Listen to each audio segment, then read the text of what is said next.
Vous nous dites qu'il faut aller au-delà du jeu partisan, du monde politique. Vous appelez donc à la recherche d'une sorte de prospective métapolitique. Qu'est-ce que la métapolitique? La métapolitique, c'est plusieurs choses. D'abord, avant de parler de mode d'action, Joseph de Maistre a introduit ce terme en France. Je crois qu'il vient d'Allemagne et il l'a défini comme la métaphysique de la politique. C'est un travail sur les grands fondements de la politique, sur des aspects même qui sont des aspects de la transcendance politique. Il n'y a pas de politique sans transcendance et il n'y a pas de politique sans fondement philosophique, de philosophie politique. Donc la métapolitique, c'est le travail sur les grands fondements de la politique. Ensuite, la métapolitique, c'est un terrain d'action politique, au sens de la vie de la cité. Un terrain d'action métapolitique par excellence, c'est le terrain culturel et le combat culturel, par exemple. Mai 68 était un mouvement métapolitique. Il était imprégné d'une culture qui s'est diffusée à très large échelle et qui a imprégné la culture des masses et les mœurs. Et vous observerez que mai 68 n'a pas produit de victoire électorale pour les gens qui l'ont fait. En 69, c'est qui? C'est De Gaulle qui est repassé, hein, haut la main d'ailleurs, au plan électif. Voilà. Mais ils n'ont pas eu besoin de cette victoire électorale, les mai 68, pour gagner le combat culturel. Donc ça, je pense qu'ils l'avaient compris, parce qu'ils l'ont à peine cherché, la victoire électorale. Donc on voit bien que le terrain culturel, ce que Gaël Broussy appelle la guerre culturelle, est un terrain métapolitique qui a une influence réelle sur l'histoire. Hein. Le troisième point, c'est que ce mode d'action, d'une certaine manière, entre en concurrence avec ceux qui dominent la chose publique aujourd'hui et qui la rudoient, c'est le moins qu'on puisse dire. Donc il s'agit de proposer une alternative métapolitique au-delà des partis, justement, pour contester le leadership ou le monopole ou le quasi-monopole qu'exercent les logiques partisanes aujourd'hui sur la chose publique.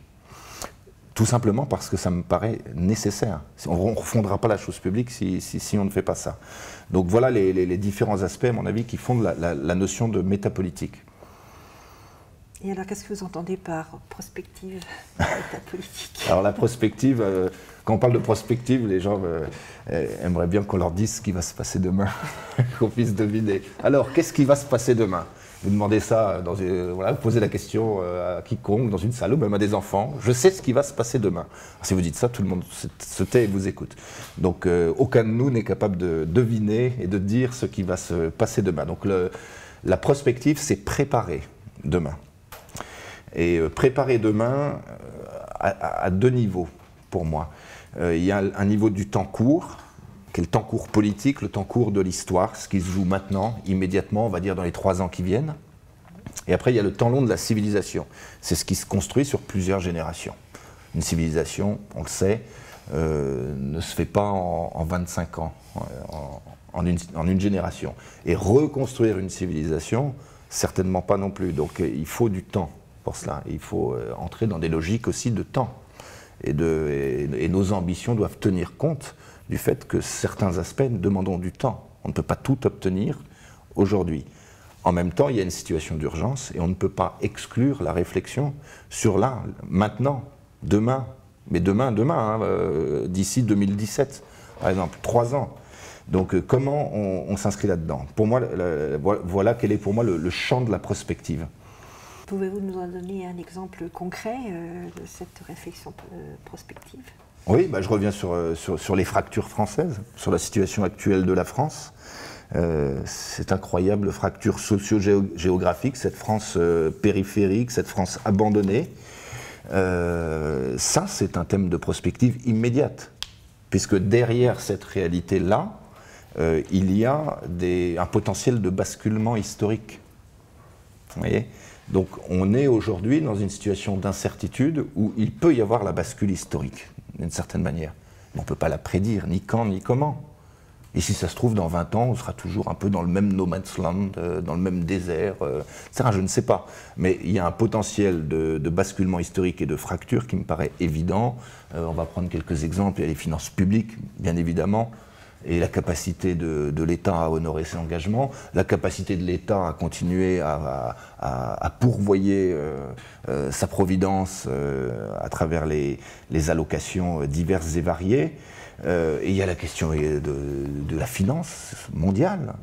En fait, si vous prenez finances publiques, finances privées, il y a une espèce une pyramide de dettes interdépendantes les unes des autres. Il y a autant de dettes côté privé que côté public. Il n'y a pas que l'État qui soit endetté. Et aujourd'hui, comment ça va tourner, on ne sait pas. Mais il y a un point de fracture si la crise s'aggrave, et certains économistes prévoient une grave crise financière.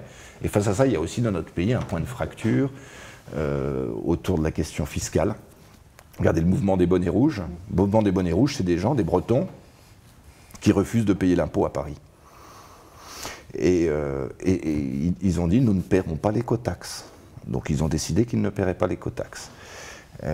Et non seulement ils contestent l'écotaxe comme impôt, son principe, ou je ne sais pas, ou le niveau de l'impôt qui leur paraît trop élevé, mais ils contestent même la source de l'impôt. C'est-à-dire qu'ils disent, mais on en a ras-le-bol de payer l'impôt à Paris.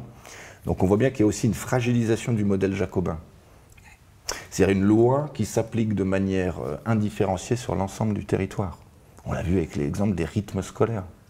Mais à quel point on est arrivé de centralisme jacobin, à quel point on a pu nier les principes les plus élémentaires de la subsidiarité en ne faisant pas confiance à des communes et à des écoles localement pour savoir si les enfants vont aller à l'école le mercredi ou le samedi ou pas le mercredi, enfin je sais pas, pour établir leur rythme scolaire. Donc dans cette France périphérique, il y a aussi un ras-le-bol et qui s'exprime beaucoup aussi chez les maires de petites communes, donc plusieurs milliers d'élus, de cette loi uniforme qui s'applique comme ça de Paris. Il y a d'autres points de fracture. Il y a bien sûr le modèle européen qui est contesté en tant que vecteur de la mondialisation. Hein. Et puis il y a la question des migrations aussi qui pose de graves problèmes. Il faut aller voir ce qui se passe du côté de Calais et Saint-Omer pour comprendre que la violence n'est peut-être pas loin. Donc la société française porte un potentiel important de craquement et de fracture. Et aujourd'hui, ces questions sont beaucoup trop complexes pour être résolues par une simple alternance classique telle qu'on l'a connue depuis plusieurs décennies. Donc, la prospective métapolitique pour un mouvement de société civile comme la Manif pour tous, et quand je dis la Manif pour tous, c'est au sens large, hein, tout ce qui est issu aussi de la Manif pour tous, tout ce qui est en périphérie de la Manif pour tous, les veilleurs, les Gavroches, Sens commun, tout ce qui existe dans le mouvement social, de manière souvent autonome d'ailleurs par rapport à la Manif pour tous, et c'est heureux. Pour toute cette mouvance-là, on se retrouve à la croisée des chemins. Qu'est-ce qu'on fait concrètement ? Parce que si demain, un de ces points de fracture survient, la question abrogation de la loi Taubira, pas abrogation de la loi Taubira, est-ce que ce sera la question majeure dans la tête des gens? J'en suis pas certain. C'est-à-dire que le vent de l'histoire peut balayer ces questions d'une manière assez rapide, sans qu'on ait pu s'inscrire dans cette histoire pour lui apporter bien davantage qu'un point de résistance à cette déconstruction, mais une espérance et une alternative pour reconstruire et servir notre pays qui est dans une situation absolument lamentable. Donc on est vraiment à la croisée des chemins, effectivement, donc ça nécessite de beaucoup réfléchir. Ça nécessite aussi des hommes pour porter des solutions, des actions. Bien sûr, oui. Or, nous déplorons actuellement un manque de leaders, un manque de capacité, de caractère, disons, dans les hommes qui sont au devant de la politique. Qu'en pensez-vous? Moi, j'entends souvent ça. Vous n'avez pas de leader. Alors, je dirais qu'il y a une crise du leadership générale, quand même. Où sont les leaders? C'est la question que se posent les gens. Et parfois, les gens ne se posent même pas la question de savoir si eux-mêmes pourraient éventuellement devenir leaders. Hein? Ce serait une bonne question. Ce serait une bonne question. Il faut que quelqu'un me dise oui, mais alors qui va? Je dis bah toi. Je dis ça à une personne, je veux dire la personne qui avait un certain niveau d'instruction, qui avait des capacités. Je dis mais pourquoi toi tu ferais pas? Donc, mais c'est vrai qu'il y a la question du leadership et des personnes se pose. Contrairement à ce qu'on dit, on n'a pas de leader. Je crois qu'on a des leaders. Maintenant, quel type de leader avons-nous? On n'a peut-être pas de leader qui soit capable de passer aujourd'hui comme une comète médiatique pour faire un buzz énorme et avec un charisme, etc., qui va entraîner tout le monde à sa suite, etc. Mais quelle est la valeur d'un tel leadership? Si vous prenez Nicolas Sarkozy, il a exercé en 2007 un leadership tel qu'on n'avait jamais vu depuis le général de Gaulle en France. C'était incroyable. Et une bête de communication politique en 2007, c'était un modèle de leadership. Combien de temps a duré son leadership? Une fois arrivé au pouvoir, est-ce que ce leadership a été opérant au plan politique pour notre pays? Alors, il y a probablement des aspects positifs, des aspects négatifs dans son bilan, comme tout un chacun. Mais d'une manière générale, on ne peut pas dire qu'il ait réussi à transformer ce leadership en réalité tangible au plan politique. Donc, est-ce qu'il s'agit d'avoir un leadership comète, comme ça, qui passe, qui brille, etc. Ou est-ce qu'il s'agit de faire émerger pas forcément un leader, mais des leaders, et des leaderships qui soient des leaderships authentiques. Je veux dire, on a des leaders. Si vous prenez des personnes comme Ludovine de la Rochère ou Tugdual d'Herville, ni l'un ni l'autre ne sont des Nicolas Sarkozy ou des De Gaulle. Mais je ne crois pas que ce soit une difficulté, parce que c'est un leadership qui s'enracine. C'est un leadership de personnes qui ont une colonne vertébrale, qui ont un fondement, et c'est des personnes qui vont progressivement construire leur leadership. Et c'est parce que ce leadership se construit progressivement qu'il peut servir à l'avenir face aux enjeux quand même cruciaux qu'on a décrits. Donc on a des leaders intellectuels quand même, et ont émergé dans tous ces débats des têtes bien faites qui ont su expliquer un certain nombre d'enjeux philosophiques, anthropologiques, sociaux.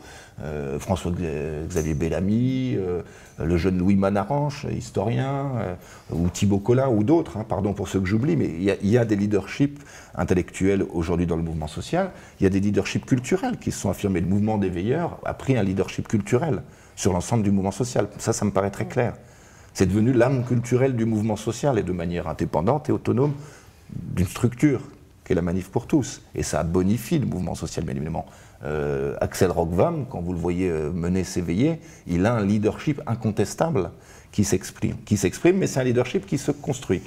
Donc moi je pense qu'il faut qu'on réfléchisse les leaderships en termes déjà de manière plurielle et en termes de leadership authentique. C'est-à-dire la construction d'une véritable épaisseur personnelle et d'une prise de conscience progressive du rôle que chacun peut jouer dans l'histoire et de la volonté de jouer ce rôle ou pas. Mais c'est une question sur laquelle il faut se pencher, mais que les personnes intéressées se penchent dessus, et je crois qu'elles se penchent sur cette question, bien évidemment. Ouais.